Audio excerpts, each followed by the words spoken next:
días, ingeniero. Mi nombre es Jason Núñez, estudiante de la carrera de radiotecnología. Yo les voy a hablar sobre la historia de la radiología, desde cuando se descubrió hasta la actualidad. Soy estudiante de introducción a la radiología y vamos a comenzar. Desde 1895 se descubren los rayos X, los descubre William Conrad Röntgen. Estaba experimentando con un tubo de Crookes en el cual estaba a oscuras y comenzó a experimentar, y por casualidad de la vida había una laminicida de bario que comenzó a brillar. Entonces en esa misma época, en 1895, se descubrieron y se realizó la primera radiografía, que fue la mano de la esposa. Luego en 1896 se realizaron las primeras aplicaciones de rayos X. Las aplicó los hermanos Frost, Gillian y Edwin Frost. Realizaron la primera radiografía a Eddie McCarthy, que se había fracturado la muñeca.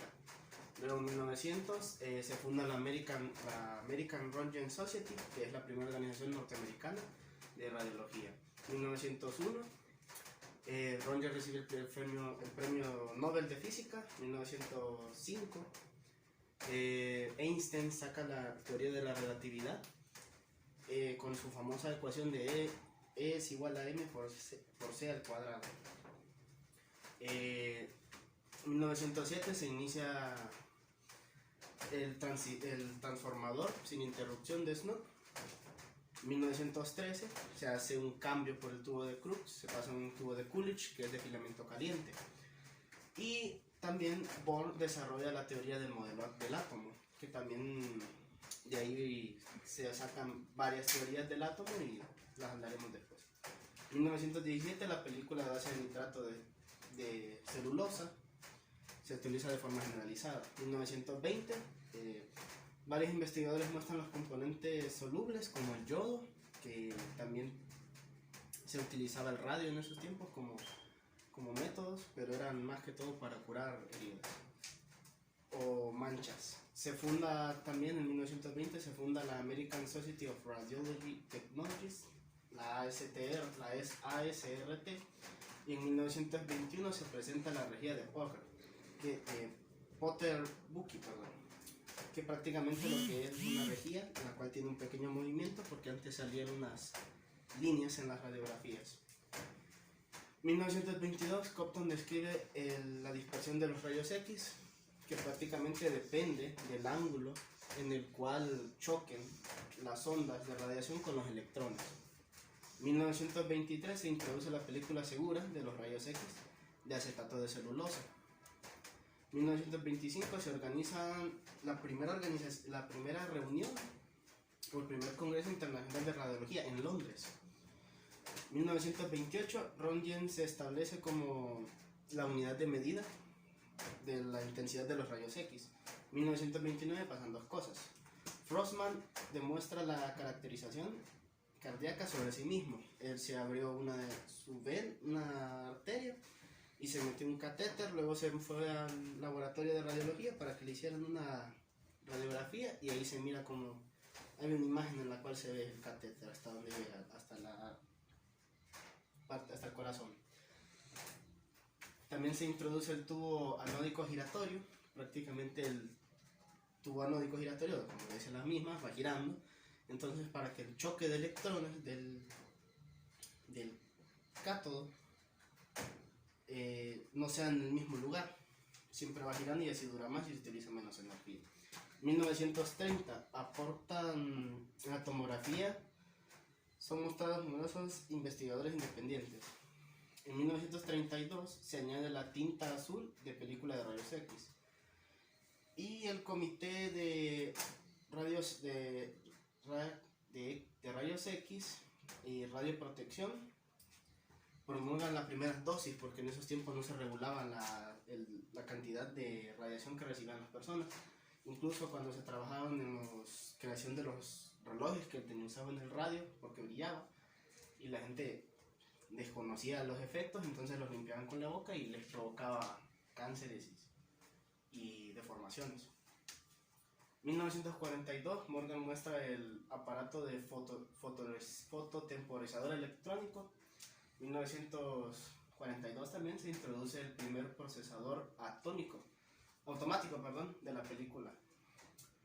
En 1948, Coleman desarrolla el primer intensificador de imagen de la fluoroscopía. Los intensificadores de imagen son el tubo, porque por ejemplo hay unos que son en arco en C hoy en día. El tubo de rayos X está abajo, tira una radiación menor, y como es un intensificador, lo único que hace es que con menor energía se mira mejor la imagen. En 1951 se presenta la tomografía multidireccional, la politomografía. 1953 el RAD se adapta oficialmente como la unidad de medida de dosis absorbida. 1956 se presenta la serografía. 1956 nuevamente se realiza el primer proceso de película con transporte por rodillos y es automático. 1960 se fabrica la película con base de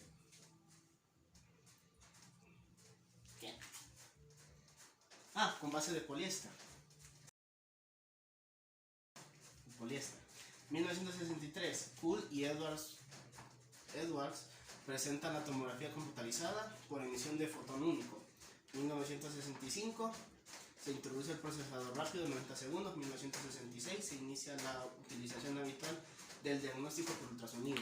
1972 se comienzan las películas de emulsión simple y las mamografías. 1973 Hounsfield completa el desarrollo de los primeros sistemas de imagen de tomografía computarizada. Y también se da lo que es Demian y Lauterbur proceden a la primera imagen de resonancia magnética. Luego en 1974 se introducen las pantallas intensificadoras radiográficas de tierras raras. En 1977 Mistreta presenta la fluoroscopía digital de sustracción. 1979 se otorga el premio Nobel de Fisiología o de Medicina a Alan Komar y Gatfield Hounsfield. 1980 se comercializa el primer sistema de resonancia magnética de superconducción. 1981 Barnes demuestra en la radiografía de tórax con ranura. Y también en esa fecha el Sistema Internacional de Medidas es adaptado por la ICRU. 1982 se presentan los sistemas de comunicaciones y archivos de imagen, que son los PACS. Son Picture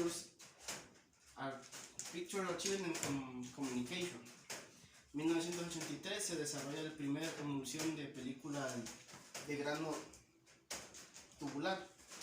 1984 aparecen los primeros fósforos estimulables. Estas son por láser. 1988 el primer uso del aparato de interferencia cuántica, la supercomputadora, para hacer los magnetoencefalografía. 1990 se fabrica el último sistema de serografía.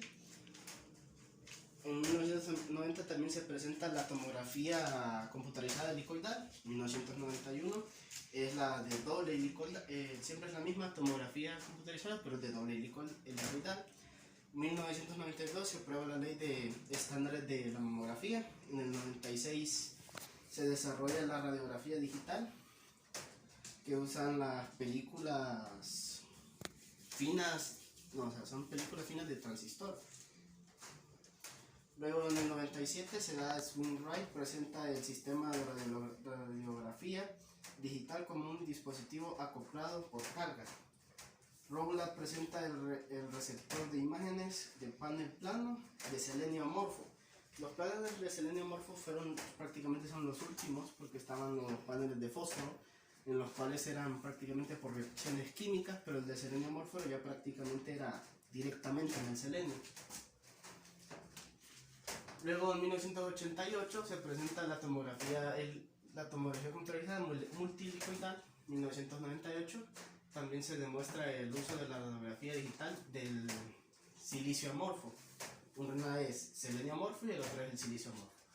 En el 2000 se dispone del primer sistema de imagen mamográfico digital directo. En el 2002 se introduce la tecnología, la tomografía helicoidal de 16 cortes. La tomografía también en el 2002 es por positrones. Y 2003 se otorga el Premio Nobel de Fisiología o Medicina para Paul Laver y Sir Peter. 2004 se presenta la tomografía helicoidal de 64 cortes. Luego se presenta la tomografía computarizada de doble fuente 2005 y se presenta la tomografía computarizada de 256 cortes 2006. En el 2009 se decreta la Ley de Actividades Nucleares y Seguridad Radiológica. 2014 se crea por decreto legislativo número 33.552 el reglamento de las autoridades para la instalación de instalaciones radioactivas y equipos generadores de radiaciones ionizantes. Datos importantes: que la primera resonancia magnética que se realizó en Honduras fue en 1994 y también la universidad cuenta con uno de los equipos más avanzados de Toshiba para hacer resonancias magnéticas multihelicoidal. También datos, fechas a resaltar sería la de 1905, que prácticamente fue la teoría de Einstein sobre la teoría de la relatividad, en la cual prácticamente demostró que Newton estaba equivocado en cierta manera, pero pasó mucho tiempo como para que fuera probado esto, porque prácticamente está hablando de una teoría nueva sobre el espacio y el tiempo, en la cual se habla de que una mayor masa tiene a girar, porque una malla prácticamente es una malla en la cual dice que está el espacio y el tiempo, y el Sol, al ser algo de tanta masa, lo que hacía era una curvatura en la malla, en lo cual los planetas giraban alrededor de él por la curvatura. También dice que prácticamente alcanzar la velocidad de la luz con algo que tiene masa es imposible, porque necesitaría masa infinita, a diferencia de los fotones, que los fotones, como no tienen masa, alcanzan la velocidad de la luz sin ningún problema. También otra fecha a resaltar es que en 1913 y 1914 realmente, que fueron la Gran Guerra, prácticamente los Petit Curie, que eran los de Marie Curie y su hija Iris Curie, prácticamente ellos hicieron un gran avance, o digamos que un gran aporte en la parte de la guerra, porque los médicos, los cirujanos, andaban con equipos pequeños de radiografías, en los cuales realizaban operaciones, sacaban balas, metrallas. Bueno, esa sería mi explicación sobre la línea de tiempo. Muchas gracias.